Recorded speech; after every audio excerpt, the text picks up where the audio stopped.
Penutupan pasar hewan oleh pemerintah untuk mencegah penyebaran penyakit mulut dan kuku atau PMK pada sapi, kambing dikeluhkan para pelaku pasar. Akibat penutupan tersebut, aktivitas jual beli hewan ternak turun drastis dan para sopir kendaraan angkut ternak sepi orderan pengangkutan sehingga pendapatan turunan drastis.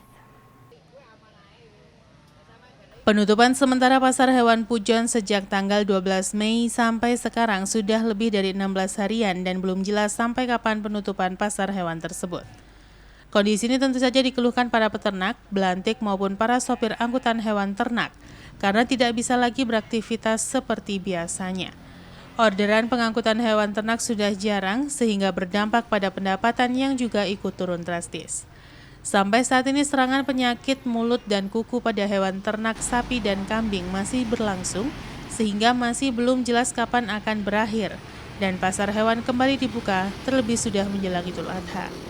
Menurut salah seorang sopir kendaraan angkutan ternak di Pujon menjelaskan prihatin dengan kondisi ini, sekaligus bingung karena penutupan tidak ada batas waktunya, sementara pemenuhan kebutuhan hidup sehari-hari harus tetap ada.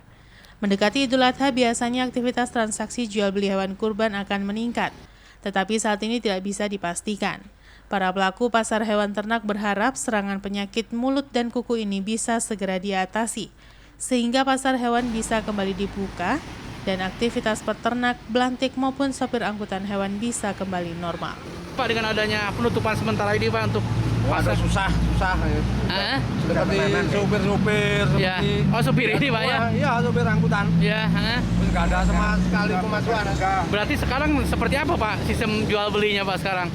Kalau jual belinya orang-orang itu intinya ya langsung petani, langsung Peternak ke belantik, langsung anu loh itu yang di sembelih.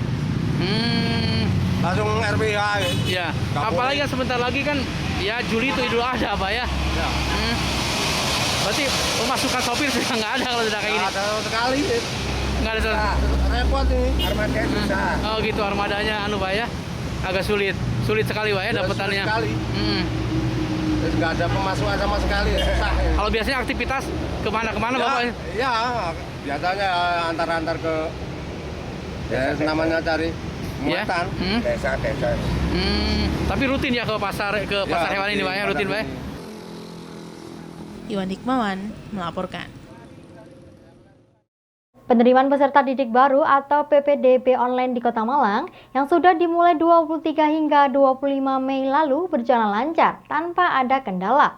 PPDB online di Kota Malang berjalan lancar mengingat titik koordinat siswa sudah sesuai, sehingga tidak ada protes dari orang tua calon siswa.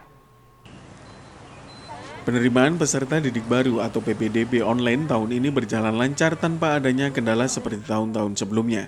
Hal ini dikarenakan Dinas Pendidikan Kota Malang terus melakukan pembenahan sehingga pada penerimaan siswa tahun 2022 yang dimulai pada tanggal 23 hingga 25 Mei lalu berjalan lancar. Kepala Dinas Pendidikan Kota Malang Suwarjana mengatakan, penerimaan peserta didik baru tahun ini berjalan lancar. Hal ini dikarenakan titik koordinat calon siswa sudah dikantongi, sehingga masing-masing orang tua calon siswa telah mengisi surat pernyataan sesuai alamat dan titik koordinat dimasukkan dengan benar, sehingga saat dimasukkan sudah sesuai. Dignas juga memastikan bahwa tidak ada kendala seperti PPDB tahun lalu, yang sering terjadi banyak protes dari orang tua calon siswa. Tahun ini semuanya tidak ada kendala dan semua berjalan lancar. PPDB online Kota Malang tahun ini, pengumuman penerimaan berlangsung pada Jumat kemarin dan langsung dilakukan daftar ulang selama 2 hari, yakni tanggal 27 dan 28 Mei. Titik koordinat anak-anak itu, siswa itu, khusus Kota Malang, sudah kita kantong. Makanya di masing-masing sekolah mereka ngisi surat pernyataan dari orang tua bahwa alamatnya ini, koordinat kami ini. Dalam surat pernyataan kemudian dimasukkan. Nanti kalau dikira dia suruh ngecek, dikira oh enggak, rumahku lebih dekat kok dari ini, bisa kan dilihat dia ada pengecekan. Jadi insya Allah untuk tahun ini untuk kredit kecil seperti kemarin insya Allah. Simon Alfredo melaporkan. Naiknya harga pakan ayam berdampak pada mahalnya harga telur ayam di pasar. Menutupi biaya produksi, peternak terpaksa menaikkan harga telur ayam. Hal ini dilakukan agar peternak tidak merugi karena mahalnya harga pakan. Harga jual telur ayam di pasar yang mahal dan mencapai harga Rp27.000 per kilogram dikarenakan sudah adanya kenaikan di kalangan peternak ayam petelur. Telur ayam dari peternak dijual ke pedagang dengan harga Rp24.000 per kilo dari sebelumnya yakni Rp20 hingga Rp22.000 per kilo.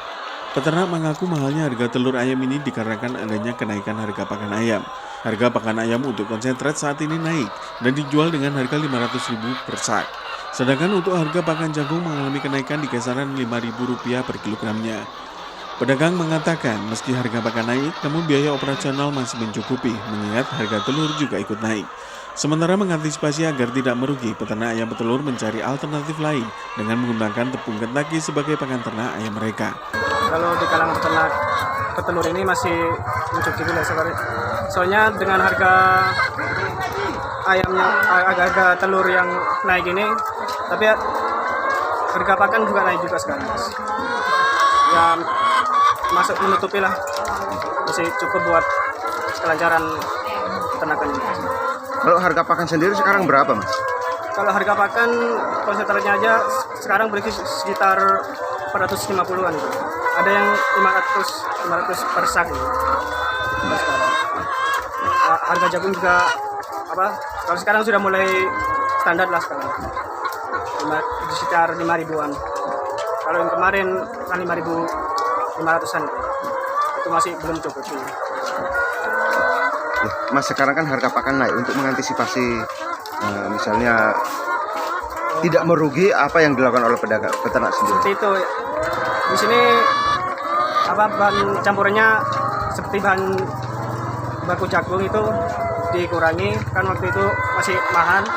Di sini cari alternatif lain, cari bahan seperti tepung Kentucky waktu itu.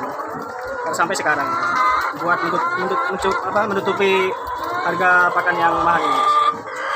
Mas, harga telur di sini berapa, Mas, per kilonya? Kalau sekarang sekitaran 224. Dari sebelumnya berapa, Mas? Sebelumnya yang waktu itu masih sekitar 20 ke bawah. Kalau sekarang 24 kata. 24.000 per kilo. 24.000. Simon Alfredo melaporkan. Terima kasih Anda masih bersama kami dalam Info 7 Malang Raya. Diduga akibat ulah orang tidak bertanggung jawab, beberapa rambu petunjuk arah di kawasan Jalan Raya Junggo sampai Sumber Berantas Bumiaji dalam kondisi penuh coretan. Hal ini disayangkan banyak pihak karena rambu menjadi kotor dan tidak bisa berfungsi maksimal. Keberadaan rambu penunjuk arah sangat berguna untuk panduan para pengguna jalan agar aman dan lancar ketika melintas. Namun sayang akibat ulah segelintir orang masih ditemukan rambu yang dalam kondisi kotor, penuh coretan cat semprot.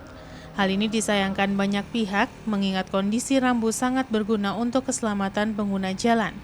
Padahal perbuatan mengganggu fungsi rambu bisa dikenakan sanksi kurungan paling lama 1 bulan dan denda paling banyak Rp250.000. Seperti yang terlihat di sepanjang Jalan Raya Junggo menuju Sumber Berantas Bumiaji Batu. Di jalan penghubung Kota Batu menuju Mojokerto ini masih terlihat rambu baru yang sudah dalam kondisi penuh coretan, sehingga rambu kurang jelas terlihat. Menurut seorang warga mengungkapkan, menyayangkan kondisi rambu yang kotor akibat kesengajaan, padahal keberadaan rambu akan sangat penting untuk keselamatan pengguna jalan, terlebih para pendatang yang belum mengetahui kondisi jalan khususnya pada malam hari. Di lokasi Jalan Raya Sumber Berantas, sudah banyak rambu baru dipasang dengan posisi yang lebih tinggi agar aman dari aksi coretan. Tidak hanya itu, pengamanan lainnya sudah banyak dipasang, khususnya untuk para pengguna jalan pada malam hari. Jadi kalau untuk rambu-rambu, apalagi untuk cuaca kayak gini, penting banget. Kan dari sini terasa sama kabutnya, toh? Iya, betul. Nah, kalau sama kotor, kayak gitu, ada coretan nggak kelihatan, kasihan penggunanya nanti. Ya. Tapi sudah cukup lama kelihatannya rambu seperti ini, Pak, ya? Ada yang baru dipasang juga baru. Ada yang masih baru, ada yang lama. Ya. Mungkin dia minta bantuan dinas terkait aja lah, yang bagusnya ya. Berarti sangat penting nggak, Pak, rambu ya? Sangat penting. Terus apalagi untuk ini pas ini cuaca kan lagi panas bagus. Ya. Nah, biasanya kalau udah musim penghujan, kabut, udah nggak kelihatan itu. Jam berapa bisa kalau kabut turun di musim hujan? Ya, pasti juga. Kalau musim hujan jam 3 sore udah turun. Tapi yang melintas ramai, Pak, ya? Yang melintas ramai ya? Yang melintas untuk saat ini kan jalur alternatif tapi jalur gede juga. Jadi lumayan rame lah. Lumayan ramai Pak ya. Pas sebagai warga masyarakat harapannya apa Pak? Harapannya ya karena untuk kedepannya jalan ini termasuk jalan sebenarnya jalan alternatif tapi jalan antar provinsi ya. Betul, ya. Jadi ya nomor satu untuk jalan, terus untuk media gorong-gorongnya, sama media rambu-rambunya diperbagus dah demi keselamatan bersama. Iwan Hikmawan melaporkan. Menjelang libur akhir pekan, kendaraan yang melintasi kawasan Sumber Berantas terlihat sepi, tidak seramai Sabtu kemarin. Kendaraan yang melintas cenderung lancar dan tidak terjadi penumpukan arus kendaraan. Beginilah yang terlihat di Jalan Raya Sumber Berantas menuju kawasan Cangar atau sebaliknya pada jelang akhir pekan terlihat lebih sepi dibandingkan pada Sabtu kemarin. Arus kendaraan melintas dengan sangat lancar dan bahkan cenderung lengang, tidak ada antrian kendaraan khususnya roda 4 pribadi. Kawasan ini biasanya ramai aktivitas kendaraan dan juga pengguna jalan yang beristirahat dalam perjalanan sambil menikmati pemandangan alam di pinggir jalan. Menurut salah seorang pemilik warung di pinggir jalan menjelaskan ketidaktahuan mengapa arus kendaraan yang melintas sepi dan tidak seramai Sabtu kemarin, padahal kondisi cuaca sedang bagus dan biasanya arus akan ada peningkatan pada hari Minggu. Di sepanjang jalan Sumber Berantas sampai dengan pertigaan Jalan Raya Bendo, tidak terlihat kepadatan baik yang dari arah Kota Batu menuju Mojokerto maupun sebaliknya. Dan di beberapa rest area di wilayah Bumiaji juga terlihat hanya ada beberapa bus wisatawan yang terparkir. Ini agak dikit longgar. Oh, agak longgar Pak ya? Dibanding yang Sabtu kemarin itu. Oh, Sabtu kemarin ya? Itu agak rame. Tapi kalau Minggu gimana Pak Minggu? Kalau Minggu memang rame. Rame Pak? Ya. Pak biasanya kalau tujuan wisata kemana kalau kawasan sini Pak? Tujuannya ke Banyu Panas. Air panas Pak ya? Sana, Cangar. Cangar. Brakseng itu. Kan ada itu di pemandangan. Ramainya jam berapa biasanya Pak kalau yang melintas Pak? Biasanya kalau Minggu jam 10 sudah ramai. Ramai Pak ya? Padat ya? Kalau ini agak sepi Pak ya? Ya. Roda 4. Tapi yang kebanyakan yang arah sini apa arah sana? Bola-balik itu sama-sama ramai Ya. lah dengan.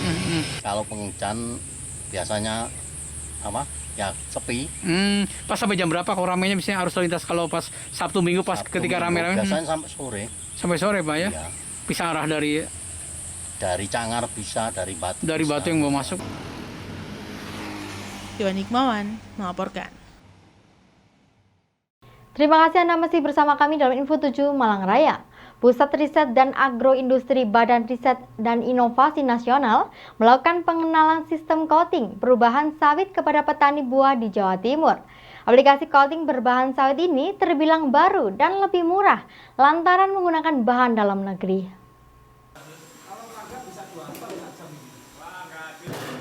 30 petani buah dari berbagai daerah di Jawa Timur ini mendapatkan pelatihan menggunakan metode coating dengan bahan sawit.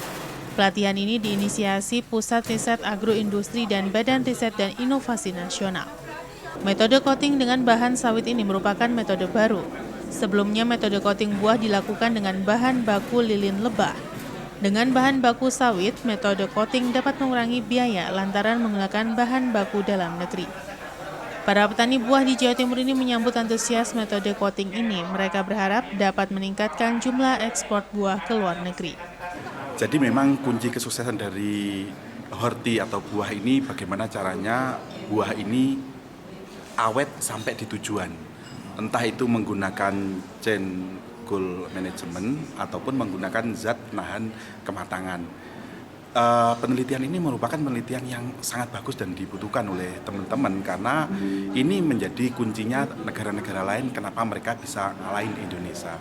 Hari ini KBHI atau teman-teman horti memiliki senjata baru untuk memukul mundur produk-produk luar yang masuk ke Indonesia. Kita sekarang balik bisa ekspor lebih besar, lebih bagus ke negara lain. Sementara itu, Pusat Riset Agroindustri Badan Riset dan Inovasi Nasional mengklaim metode ini bisa memperpanjang masa simpan buah hingga 3 kali lipat.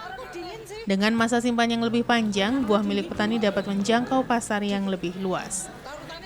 Selain menurunkan biaya produksi, penggunaan bahan baku sawit ini diklaim lebih ramah lingkungan dibandingkan menggunakan lilin lebah. kita lihat bahwa kalau tanpa coating itu kan sekitar 1 minggu ya Pak ya. Nah dengan adanya coating ini bisa mencapai umur simpannya sekitar 3 minggu. Ini kalau dilihat dari umur simpan ini kan sekitar 300% ya, 300% dari teknologi ini bisa membantu. Tetapi sebetulnya kalau lihat dari value-nya lagi itu lebih dari 300% Pak. Karena awalnya mungkin hanya bisa dikirim di Indonesia, kemudian bisa dikirim ke Timur Tengah, bisa dikirim ke negara-negara lain. Nah ini tentu saja harganya bisa lebih berkali lipat, kemudian juga target pasarnya lebih banyak lagi. Simon Alfredo melaporkan.